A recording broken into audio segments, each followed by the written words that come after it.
What's up, guys? Loris Milan here, and in tonight's episode, we're gonna go over 99 no's and 1 yes, aka how to deal with rejection, right?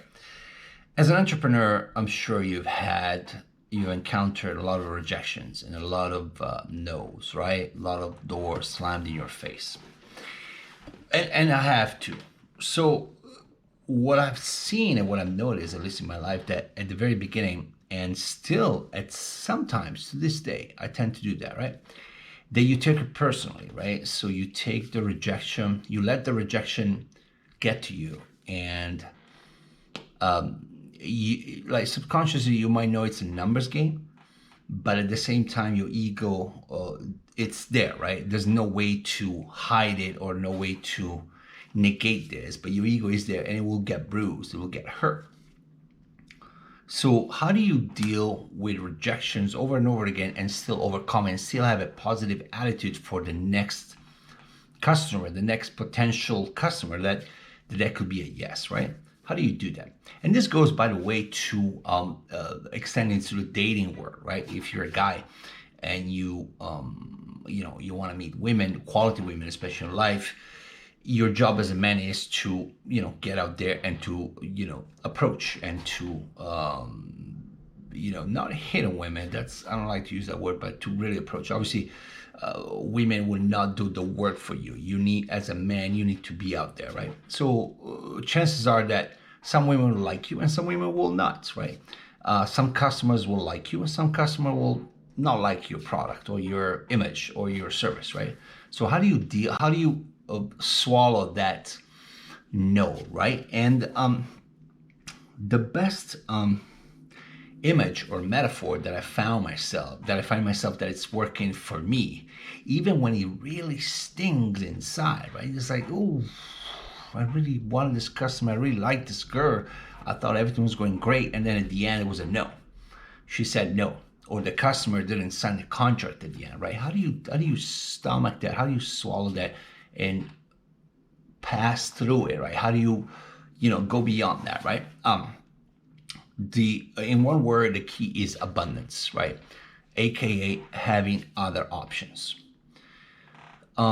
Even when you're successful and you have abundance of clients or abundance of women, or have a special client or special woman that you're attached to, you should always be never stopping there, right? You should have an abundance, a pipeline, and a backup of potential client and or potential suitors that you have ready to pursue, and you should still be pursuing, right?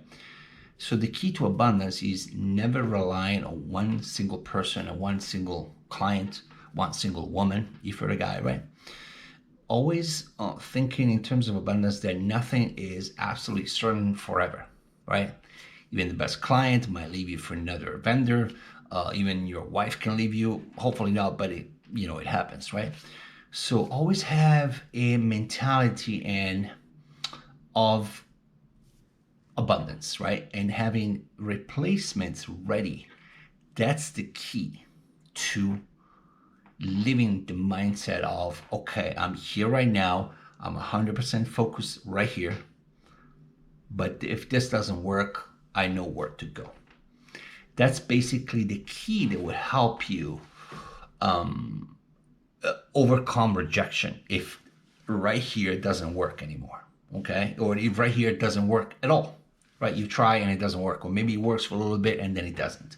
But if you have A, B, C, D, E, F ready to go, and A doesn't work, you got B, C, D, F, right? You'd be like, okay, tough luck, see you next time, right?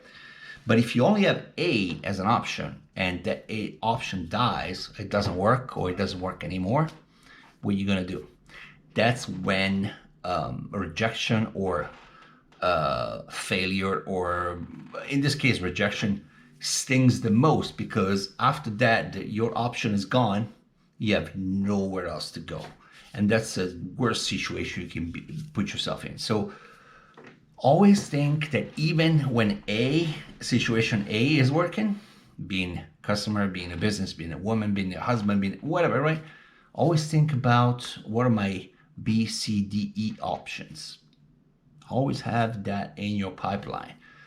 And don't listen to people when they say, you shouldn't be looking for other things if you're here. You shouldn't be, looking for other places to go if your happiness is here. Yes, your happiness is here, but what happens, if that happens and happiness is gone one day? If that doesn't work anymore. Never putting your eggs in one basket. Do not put your eggs in one basket. That means exactly this, that you're here in this basket right now, but if the eggs break here in this basket right here, you have other baskets to go to. So that's the lesson for today. Abundance, meaning having other options, creating other options, because you might not have other options right now, but you have to create your other options, even when the current situation is good for you. All right. Hope you like this video. Smash the like button, subscribe, and I'll see you tomorrow.